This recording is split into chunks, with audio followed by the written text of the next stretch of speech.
So, guys, in the last video, I kind of mapped out a route of where Alex went after the events of the fourth movie, assuming she survived. Today, we're going to continue that, but from a different angle. Hey everyone, I'm Alex, and this is Paranormality, a channel entirely dedicated to paranormal activity and the like. And without further ado, let's get to the video. For those who saw the last video, there's a part that suggests that, at a certain point in the franchise, we had the existence of two Alexes.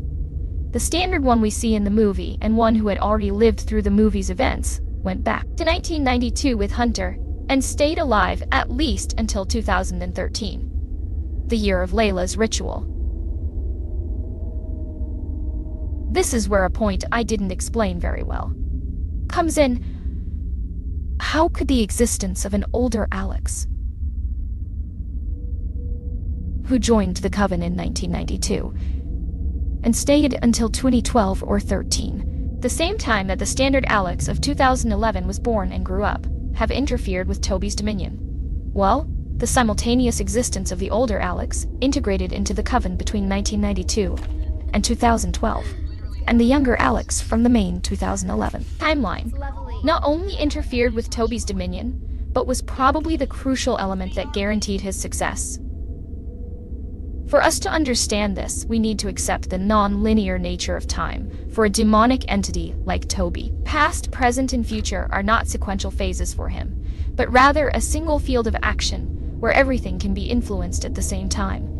We're dealing with spiritual creatures that may exist outside the dimension we call time. The older Alex, as an active and pseudo-willing member of the Coven, wasn't a victim, but a stable portal and a constant source of power, just like Sarah, Katie, and Christy. For 20 years, from 92 until 2012, the rituals performed by her and her group strengthened Toby on the spiritual plane, feeding him with devotion, magic, and even children. Just remember the scene at the end of the Marked Ones. If you're lost, check out the last video.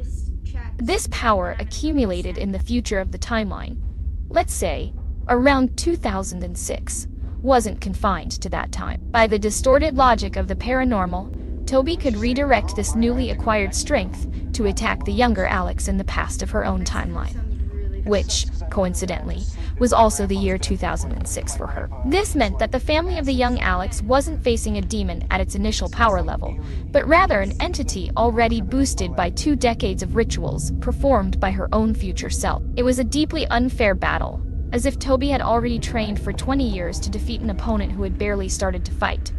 Another thing that's very unfair is you being here watching and enjoying this video and not having liked it yet. Hit the like button and subscribe, because I doubt you'll find another channel that talks about paranormal activity as much as this one.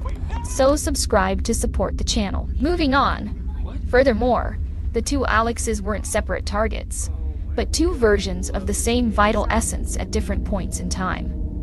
This duality created a unique paranormal resonance. The suffering and fear of the young Alex in the present served as a confirmation of Toby's power for the older Alex in the future, reinforcing her faith and dedication to the Coven. In turn, the devotion of the older Alex further fed the demon, who would then return to terrorize the young Alex with renewed strength. It was a vicious cycle of positive feedback for Toby, where the destiny of one version fueled the torment of the other. But we know that Toby's control over the Alex from the past isn't total.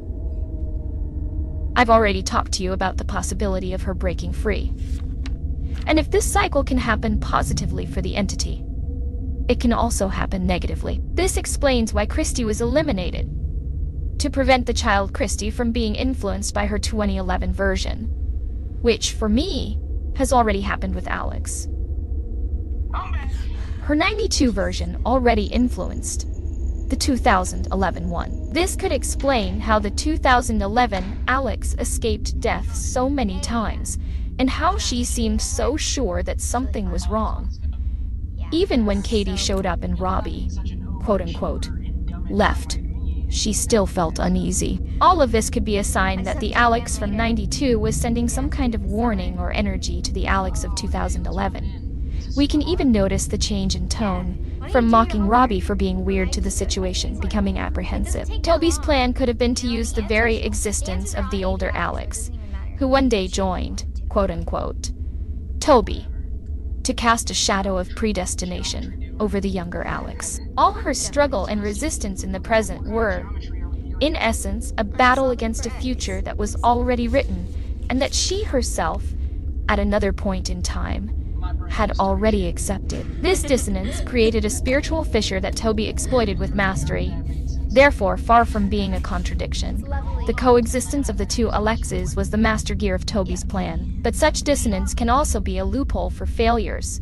And the fact that Alex appears throughout the franchise, even discreetly, trying to thwart Toby's plans, could be an indication that Toby's plan has already had these failures. But, so guys, what do you think? Comment more theories, because I really want to make videos with your theories so we can share them here and all. And for those who want a bit more fun, I invite you to watch my series Backrooms Meeting, which is already on its 3rd episode, and it will continue it. I'll also leave my Paranormal Activity fan-made film, Paranormal Activity, The Prison, which is here on YouTube, on the screen. Take the opportunity and enjoy. That's all for today, folks. See ya.